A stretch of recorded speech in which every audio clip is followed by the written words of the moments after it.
Good morning and welcome to the Unitarian Universalist Church of Buffalo. I'm Eddie Harris and I'm your worship associate today.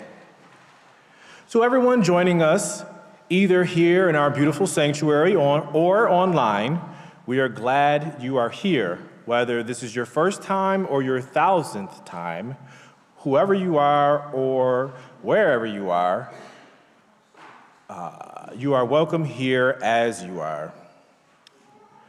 We are blessed to be here together, and we acknowledge the land upon which we meet rests on the traditional territories of the Haudenosaunee peoples, original nation of this land who continue to call for justice and self-determination. We have special announcements this morning. Next Sunday, December 20th, from 2 p.m. to 3 p.m., the music ministry and religious education are teaming up to offer a family and friends carol along. Join us for all your favorite carols, fun crafts, and delicious goodies.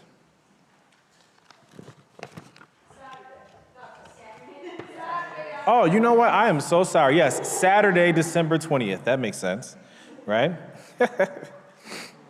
All are invited to the Christmas Eve eggnog and Christmas cookie reception following the service, which starts at 8 p.m. on December 24th. Please bring Christmas cookies or volunteer to help. There is a sign-up sheet next to the Women's Society table near the garden entrance of the parish hall.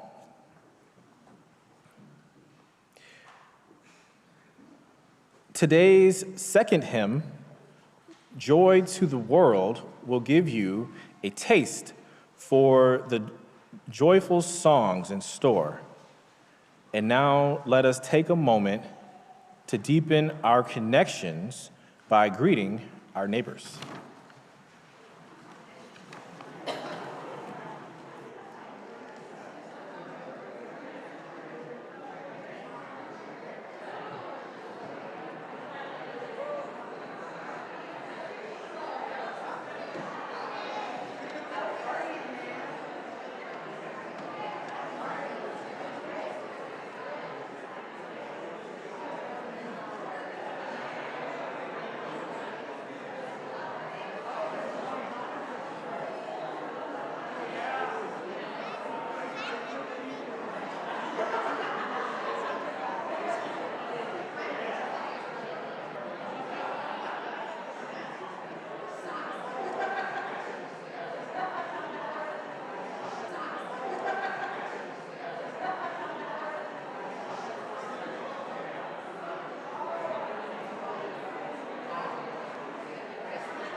Good morning.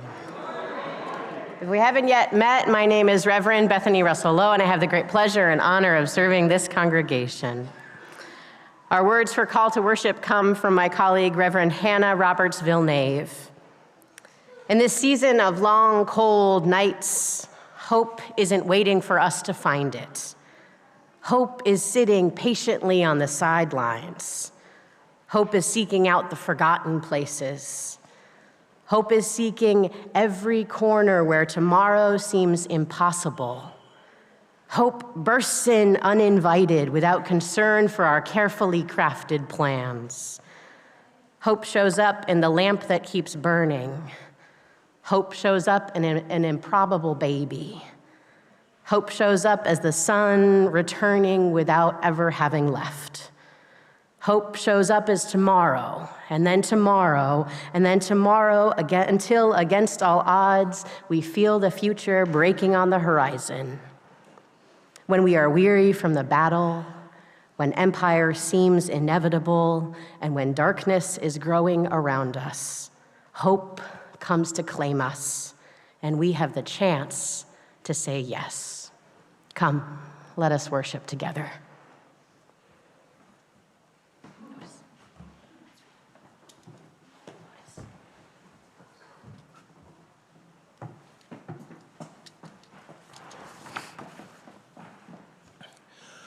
Please rise, embody your spirit, and join me in the words to light our chalice as printed in your order of service. We gather in loving community, inspiring one another to transform ourselves to create a more just and compassionate world. Please remain standing as we sing our hymn in your gray hymnal, number 226, People Look East.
Hello, my friends. If you don't know me, I'm Jess, the Director of Religious Education, and today's story is While We Wait. So if anyone would like to come and join me, young and young at heart, you are here at just the right time to join me for the story.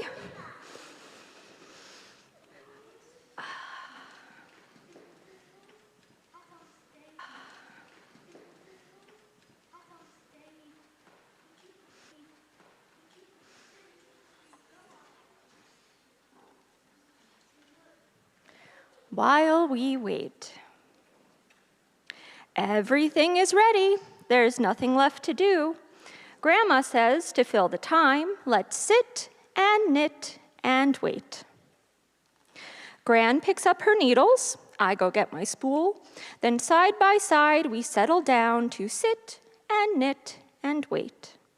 We sit and rock and knit and rock and sit and knit and wait. I pull the yarn, it snags and jumps. Duke pounces, I chase. Duke bounds, we race. We tumble and tangle till Gran sorts us out. Then again, we sit and knit and wait. We check the time, it's very slow. We sit and knit and wait. We have a snack, give Duke a pat, doze off, wake up, yawn. We shake our arms and stretch them wide, get up and pace and look outside, then sit and rock and knit and rock and sit and knit and wait. We hear the clock tick-tock, tick-tock, and sit and knit and wait. Soon, I ask. Yes, says Gran. When, I ask. Soon, says Gran. I want to run around the room. I can't just sit. I can't just knit. I really cannot wait. Sigh. Let's sing, says Gran. Breathe nice and deep. We stand and sing. We dance and swing. Then once again, we sit and knit and wait. Scritch, scritch. We sit and knit and wait and wait and wait. It can't be long. It must be time. Still sit and knit and wait. Did you hear that, Gran? I let out a whoop. Throw the door open. They're home. Dad scoops me up, Mom kisses my cheek, and I lean over to take my first peek. Oh, baby so little, teeny fingers, tiny nose, head bare, eyes closed. Wait, head bare, sniff, sniff. I go grab our gift and hand it to Mom. It's lovely, she says. Did you knit it today? She gives me a hug. Gran helped, I say. It's a little bit big, but that's good, says Dad. Babies grow fast, so they need lots of hats.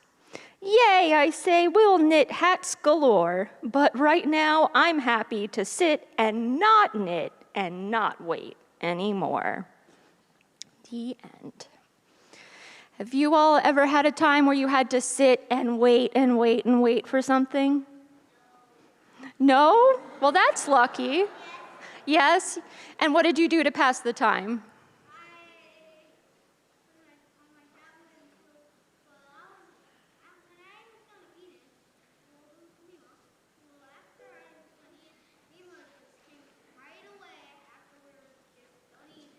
That's good. Yeah, eating can help you pass the time, playing on your tablet. You have something?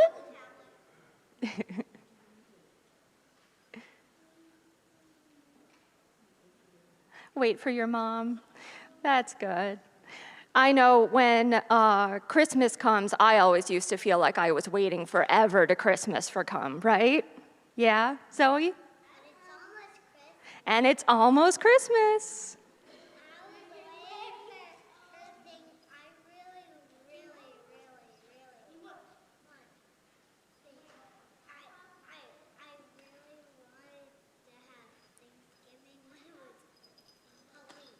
Oh, yeah, you were waiting for Thanksgiving since Halloween?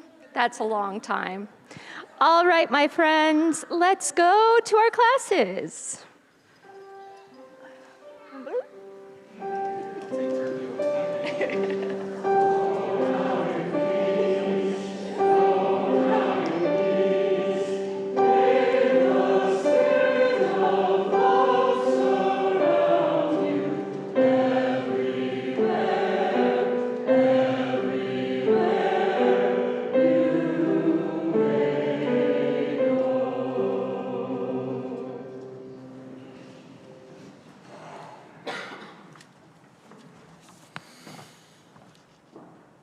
Each week, we take a good portion of our Sunday morning offering and give it away to a social justice cause outside our church walls. This month, our Share of the Plate partner is Neighborhood Legal Services. Neighborhood Legal Services seeks equitable justice by providing access to legal advice, representation, and education to those in communities who, due to financial vulnerability, disability, discrimination, or abuse, require protection and advancement of their civil legal rights. Last year alone, they assisted over 8,000 people in solving problems with eviction, disability benefits, and divorce. You can support our Share the Plate ministry by dropping cash or a check in the offering plate, or by visiting the church website to donate online. Let us please give generously as we are able to support the work of this church and our wider community. The offering will now gratefully be received.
Our reading this morning is an excerpt from Lab Girl by Hope Jaron. She writes, "A seed knows how to wait. Most seeds wait for several years before starting to grow. A cherry seed can wait for 100 years with no problem. What exactly each seed is waiting for is known only by that seed. Some unique trigger combination of temperature, moisture, light, and many other things is required to convince a seed to jump off the deep end and take its chance, to take its one and only chance to grow. A seed is alive while it waits. Every acorn on the ground is just as alive as the 300-year-old oak tree that towers over it. Neither the seed nor the oak tree is growing. They are both just waiting. Their waiting differs, however, in that the seed is waiting to flourish while the tree is only waiting to die. When you go into a forest, you probably tend to look up at the plants that have grown so much taller than you ever could. You probably don't look down where just beneath each single footprint sits between 100 and 1,000 seeds, each one alive and waiting. When you are in the forest, for every tree that you see, there are no less than 3 million more trees waiting in the soil, fervently wishing to be. When the embryo within a seed starts to grow, it basically just stretches out of its doubled over waiting posture, elongating into official ownership of the form that it assumed years ago. The hard coat that surrounds each peach pit, a sesame or mustard seed, or walnut shell mostly exists to prevent this expansion. In the laboratory, we simply scratch the hard coat and add a little water, and it's enough to make almost any seed grow. I must have cracked thousands of seeds over the years, and yet the next day's green never fails to amaze me. Something so hard can be so easy if you just have a little help. In the right place, under the right conditions, you can finally stretch out into what you're supposed to be. Each beginning is the end of waiting. We are each given exactly one chance to be. Each of us is both impossible and inevitable. Every replete tree was first a seed that waited.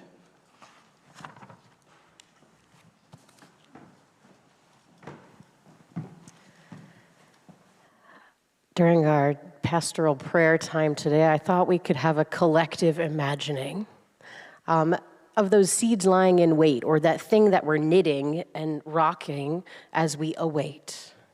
You get my sense? The world around us is spinning and swirling, and we are here sometimes stuck in our imagining of what could be better, what could be more life-giving. When you think of building the world we dream about, or building a better world, what are you waiting for? Say it out loud, and I'll shout a few into the mic as I hear them.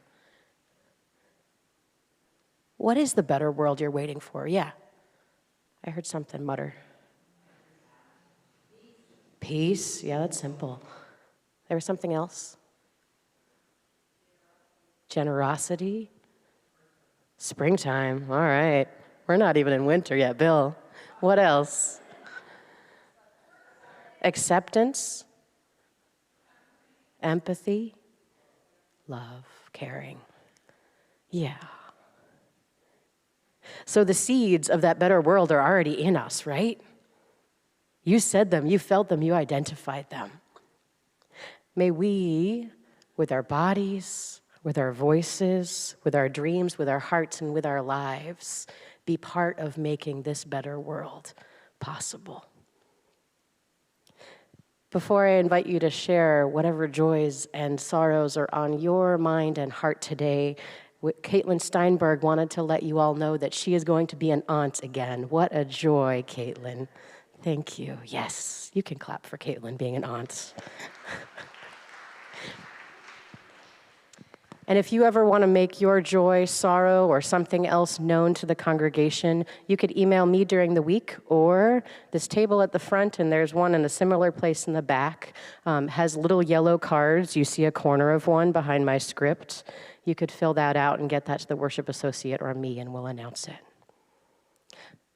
But we all come with joys and sorrows each week. I invite you now to name whatever is lying heavy on your mind or heart into the wide embrace of this community so that we might hold that joy and hold that sorrow with you.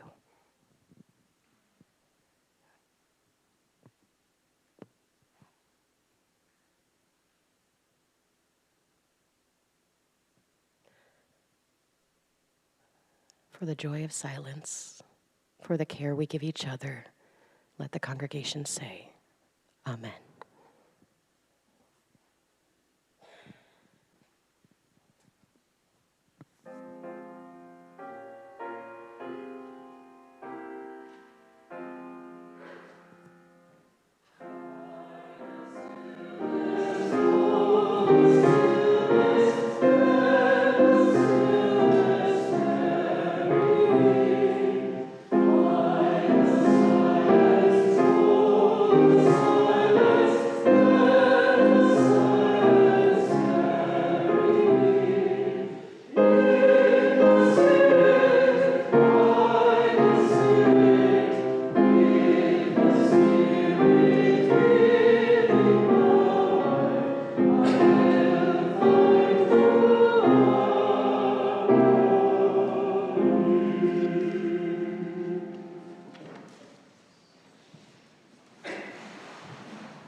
Amen to the choir.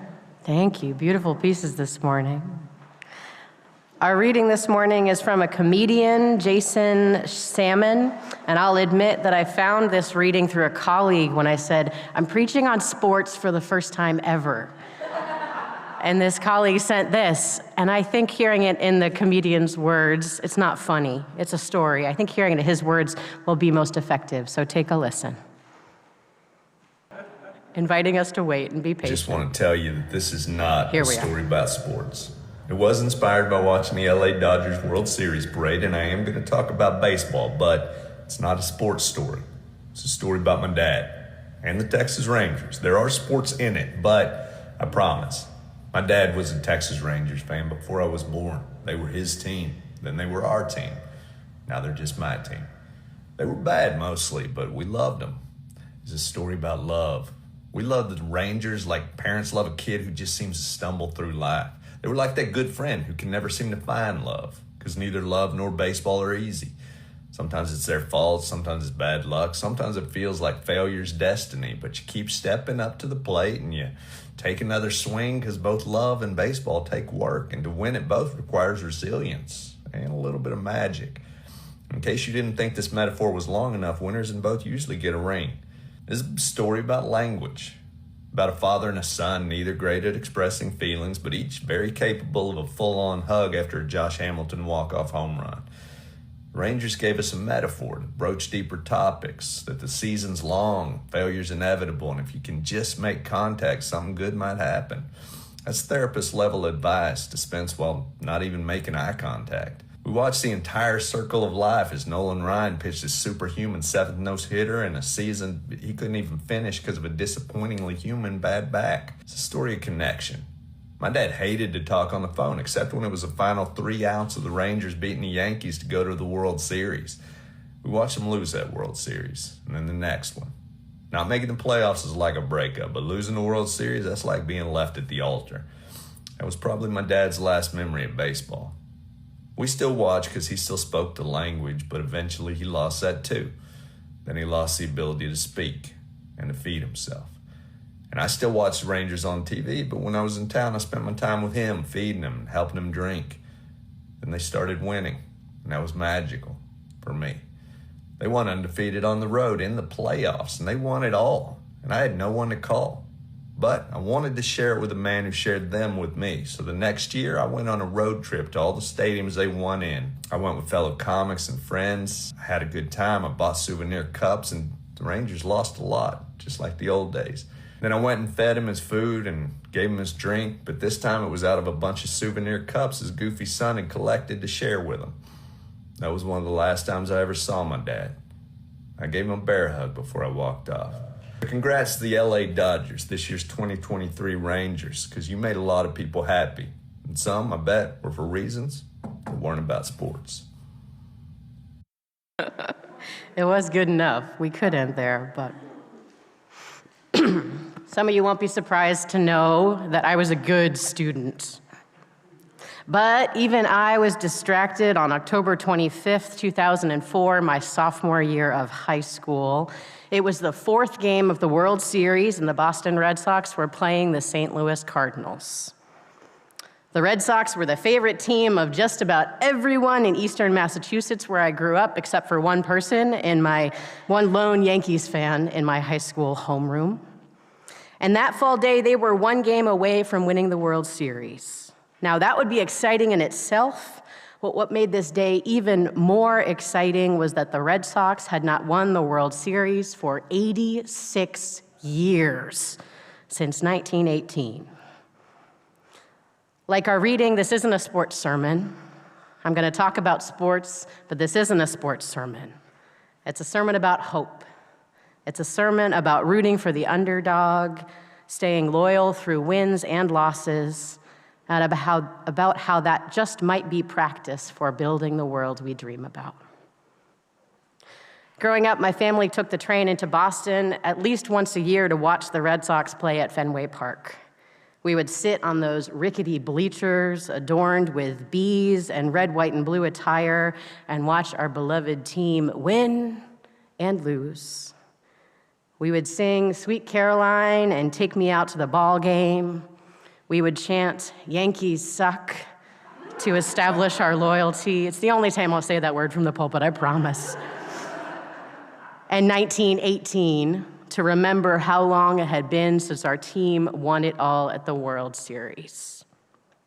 Growing up, the lore about the curse of the Bambino was passed down to me. The Bambino being Babe Ruth, who was traded to the Yankees from the Red Sox in 1918, right after the Red Sox were the last victorious at that final game. This curse was the reason why the Red Sox hadn't won the World Series in so long. Evidence of the curse was passed down to me on rides to and from the games at Fenway. Pesky's bad throw in 46, the ball that went through Buckner's legs in 86, Roger Clement's expulsion in 90. The lore seemed to grow as lore does. But that 2004 season, we watched as our team, which included Manny Ramirez and Pedro Martinez and David Ortiz, better known as Big Papi, all whose kids are now playing the game, right? We watched them bring our beloved Red Sox closer than ever to achieving the big win. We asked all year, is this the year the curse gets broken? It's a question every Red Sox fan then was nearly tired of asking, but no one dared to admit it. But in 2004, winning felt more than possible, but we wouldn't admit that either. The curse hung heavy on our minds, but we were pretty damn good. So good that winning felt almost inevitable. So good that even I, a good student, could not focus on anything to do with school that day. I went home and stayed up way past my bedtime on a school night to watch the game with my parents.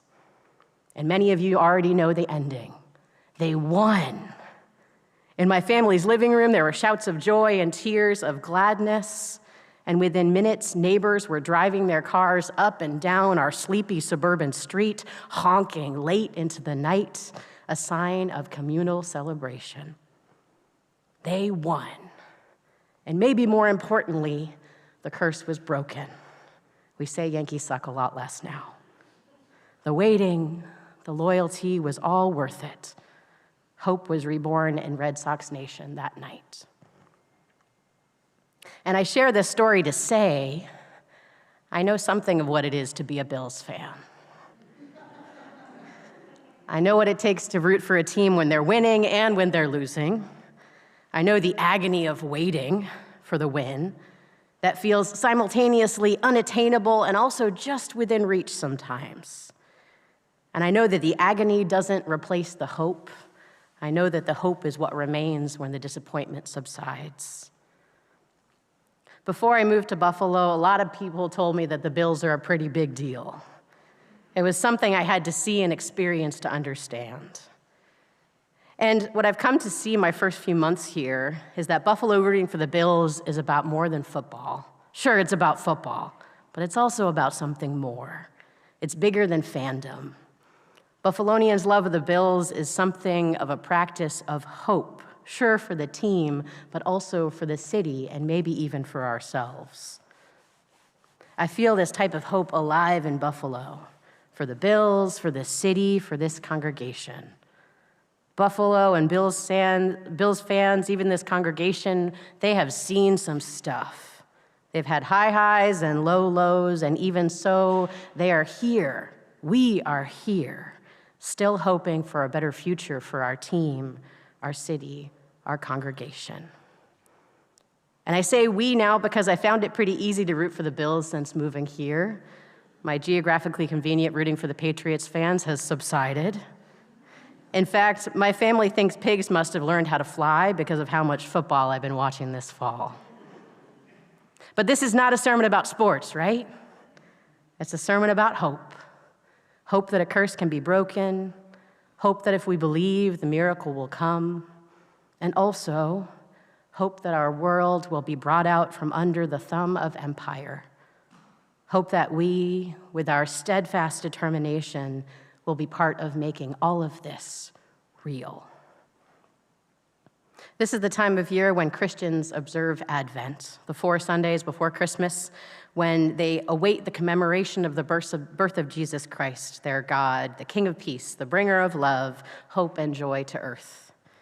The season of Advent is practiced, too, as many Christians await the second coming of Jesus to save the earth from hatred, greed, and injustice.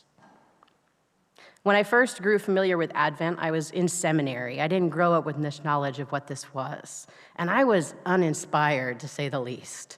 Practice waiting? Who would want to do that?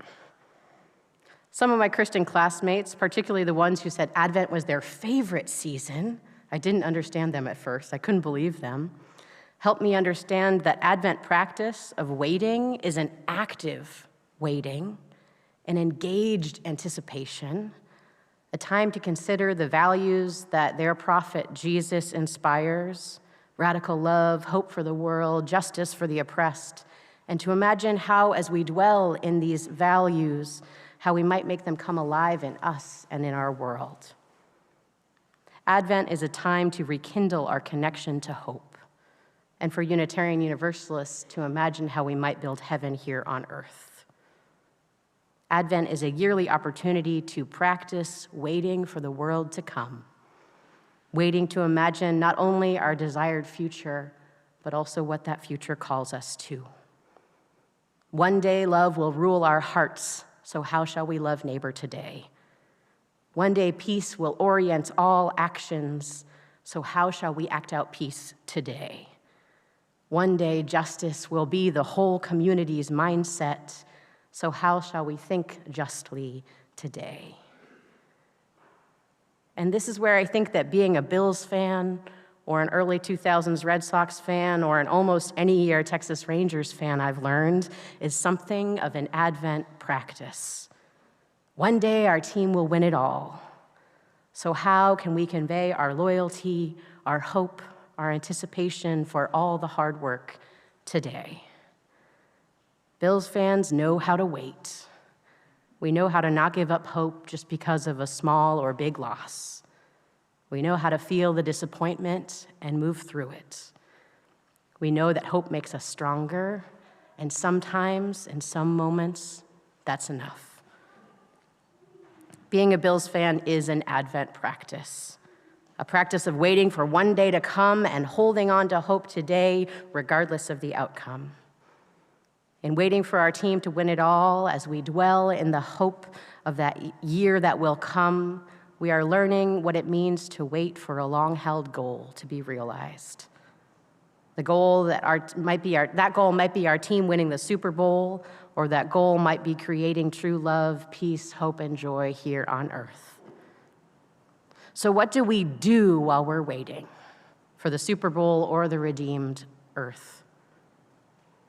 As the story for all ages taught us, sometimes as we await that longed-for arrival, what we need to do is draw closer to those we love, to sit and knit and rock, and sit and knit and rock, and dance and snack and sit and knit and rock and talk and hold silence, all with those we love. The advice is to wait with others. And sometimes, like the seeds we heard about in our meditation, our waiting looks like remembering that the big wins, the everlasting love, come on a timetable beyond our understanding. And as we wait, we remember that when the conditions are right, the win will come, love will come. And those precise conditions are also sometimes on a timetable, a calculation beyond our understanding. But it doesn't mean our waiting is static. There's life inside every seed. We are still very much alive. We can still do something as we wait, whether that be root for our favorite team or creating just a little more love here in our world. Live fully and actively is the invitation. So why do bad things keep happening as we wait, right? It's the natural question. And this is where, if we are careful, we trudge into what I consider bad theology. And by that I mean this idea that everything happens for a reason, this false premise that we've done something to deserve the eternal loss or the long arc of oppression. To be very clear, I don't believe that bad things happen as any form of retribution, divine or otherwise. We are not bad, and none of us deserves to be divined by the worst thing we've ever done or that's ever happened. And here is where I think sports can help us unpack the hard question and how it applies to the world. When bad things keep happening, it's because sometimes, like in the reading, we are disappointingly human. We get a bad back. Sometimes our anxiety gets the best of us. Sometimes we fall into habits that take intentional, committed practice to break. Sometimes the metaphorical or literal ball slips out of our hands or through our legs or goes wide right. Sometimes there's no good or sufficient answer. And if we dwell in the reasons or the lack of reasons, we might get stuck in the wrong place. Adrienne Marie Brown says that what you pay attention to grows. So I think that if we pay attention to the fumbles and injustice, that will be the things that grow in us. But if we can give our attention to the miraculous wins, to the justice already alive in our world, I have faith that we will be compelled to make those things grow, whether through our devotion and fandom or through our concrete action. The faith message here is to remember that just because we don't win or we aren't fully defeating fascism or any other ism out there doesn't mean that the watching and the work is not worth the effort. It is the act of devotion to our values that matters most. Through living our values out loud in the world, we are doing the work of building the world we dream about. And in the end, it will be enough. I'm not a Christian, but someone summed up Christian theology for me once this way, and it stuck. They said, love wins in the end. So if love hasn't won, it's not the end. What would you do today if you knew for sure that love wins in the end? How is your living preparing you for that day when love will come and take over? This is the Advent practice, to dwell in that question, to become so convinced that love, peace, joy, and hope will come that we cannot help but align our living with all those values. UUCB, you know how to wait for a good thing. You know how to not give up hope. You know how to believe. The practice of waiting and the practice of building hope today are both in the blood of this city. We have all we need right here in Buffalo to win eventually, to wait until it comes, and to today start building that world we dream about. May we make it so.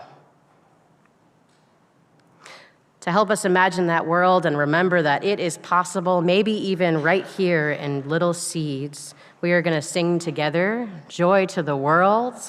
The lyrics are a little different, so follow the ones on the screen. Rise in body and spirit too, please.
Will you join with me in saying our words for chalice extinguishing?